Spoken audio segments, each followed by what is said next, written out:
Hi everybody, it's Sally from Sallystampers. Thank you for joining me today. Today I'm bringing you my Kinder Snowmen box.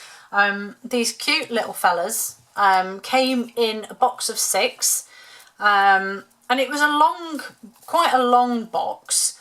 They were quite well separated as well, and I thought, crikey, that's a big stocking filler. But it's also not very economical, so I thought I'm going to split them up. I can make 2 boxes and actually have 2 of the projects, and as you can see, they sort of got little peeping faces through there, and then you just simply lift up the lid and there they are inside, and they sit quite snugly in there together. Lovely little stocking filler for children, grandchildren, nieces, nephews, any relation you like really. But yeah, I thought this was a really cute one with the little peaky faces. So let's go ahead and make it. It is really quite simple. Piece of cardstock that is 9 by 6, 23.5 by 15.5. We're going to score the short side at 1 inch and 5 inches, which is 2.5 and 13 centimetres. We're then going to score the long side at 1, 4, 5 and 8, and in centimetres that will be 2.5, 10.5, 13 and 21. Then we're going to fold and burnish, and this is Mossy Meadow that I'm using. Haven't used Mossy Meadow as a base for anything for such a long time, but I actually do quite like the colour. So fold and burnish. Once you've done that, we're then going to do some cutting. So you've got, it's an equal shaped piece, so you have 2 narrow sections either end, 1 in the centre, and equally 2 narrow sections either side. So in your 4 corners we're going to cut wedges. So relatively straightforward there. And the other side.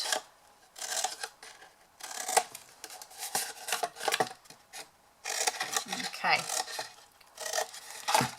Once you've done that, you will then need to cut these centre squares here, and these will become your lid, your base. So what you need to do, and I'm sure you'll have seen me do this a few times, hold the short side, the shorter side towards you, and you're going to cut horizontally across there. Then we're going to tuck this out of the way and create our little wedge here, and then we're going to repeat the same this side. So we're going to cut horizontally across that part, and you might find it easier to flip the box over depending if you're a lefty or a righty, and then you're going to cut this one exactly the same, so they look the same either side. And then that is how it should look when you've finished. Then we're going to add a DSP. Now you need to just make sure that when you do this, that we now know this, because I did it on this one. I ended up putting DSP on the base because I glued the wrong side. But that is going to be the base of my box, so I know this is my lid. So I'm going to put this towards me, and you need a piece of DSP that is 3 3/4 by 2 3/4 or 10 by 7.5. I am using my seal for this one because I want to get a bit of adhesive on all of it, and that will become clear in a second. So I'm going to stick that on like so. Then I've got my stitched rectangles, and I have the one I used here, which is the one on the left hand side, but not the smallest one, it's the next one along. And I actually need my big boy for this one. Ooh. So my lovely cut and emboss machine. So, ooh, nearly lost my die then in the bin. So normal cutting rules apply. So you need 1, 2, a 3, and then your 3 for the top. and then you're just going to pop this on, and it does fit just in the machine. Now remember that you need the window to be nearer the back, otherwise you're going to get a little sneak peek of his feet. So it needs to be where the rest of the cardstock is. Make sure it's relatively straight and where you want it to be. Run it through your machine. But I'm not going to go all the way, because I've found that if you have cardstock, let me just bring this over, if you have cardstock hanging over the edge and you run this through, you will get a mark here where the plates ended, which I don't want. So right, move all of this out of the way, and then just, it is, because it's with DSP as well, it may just need a little gentle encouragement to pop out. But there you have it. You can always use that as a tag if you want, a little gift tag or anything. But then that is your cute little lid. Again, if you wanted to add a window sheet on the inside to protect it, then you may. And then we're just going to build this up. So I'm going to build my base up here. Again, if you want to add little pegs to hold it in place, you can do. I found when I did this one that I actually didn't have space for pegs, so I used a paper clip. Now the only thing I will suggest if you use a paper clip is be very careful, because mine got caught under the DSP and then I was trying to sort it the right way and it got a little frustrating. Okay, so that's the base of my box. I forgot to put my DSP on here. Tut, tut, tut. So for this one, you need two that are 2 3/4 by 3/4 and a 3 3/4 by 3/4. 7.5 by 2 and 10 by 2. So that's going to go on the front just there. This is the Heartwarming Hugs DSP, and I think it is lovely. I just really like it. I think it's fun. It's fun and festive. Touch more there. And I'm using this snail just because it's quicker and easier for me to put this on. Famous last words. Again, should have really done this while my box was flat, but I'm always so eager at the minute to finish my projects that I kind of miss steps. I need to breathe. Breathe and relax. Okay, pop these beautiful little Kindermen inside. Fit as snug as a bug. And then on here, pop a piece together.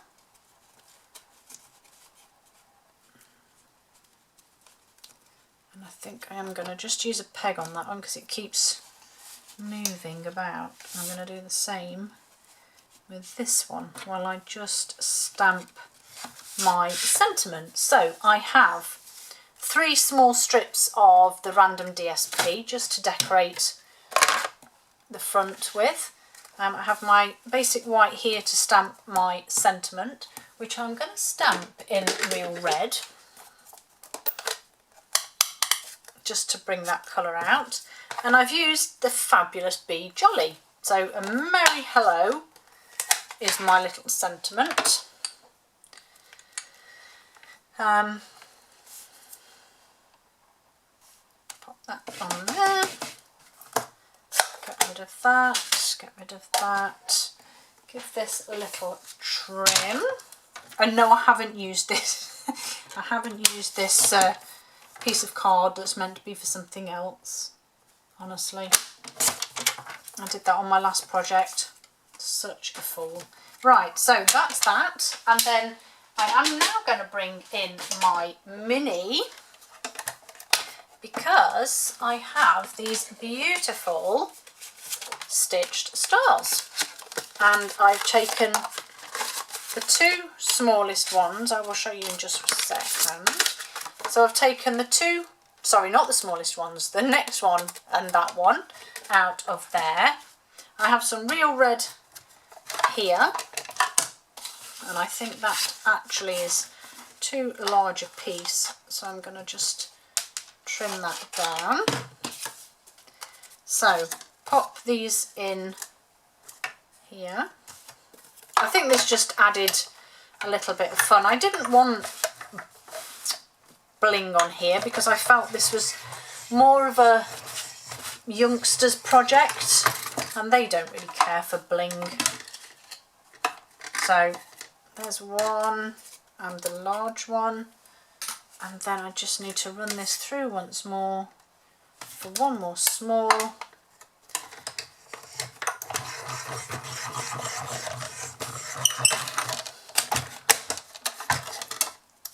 Get that out, and then pop these out. There we go. And then I just need to decorate, so just make sure those edges don't catch. There we go. Close that up nicely, and then we'll just finish them off. So stripy, come on, bit of stripy DSP, just like so, and then we'll have the spotty one, whoops, can go like that, and then this lovely Pear Pizzazz, oh, crumbs, Pear Pizzazz one can go like that, and then dimensionals on my sentiment across the centre there, and then a glue dot for a small star here. Just pop that in that top corner. I'm going to use a glue dot on the large star that I'm just going to tuck in there, and then a dimensional, I'm going to use a mini one on the back of this one that will just sit over the corner there. And there you have it. That is my Kinder Snowmen box. Thank you for joining me. Hope you're just about ready for Christmas. Have a great day, and I'll see you all soon. Bye.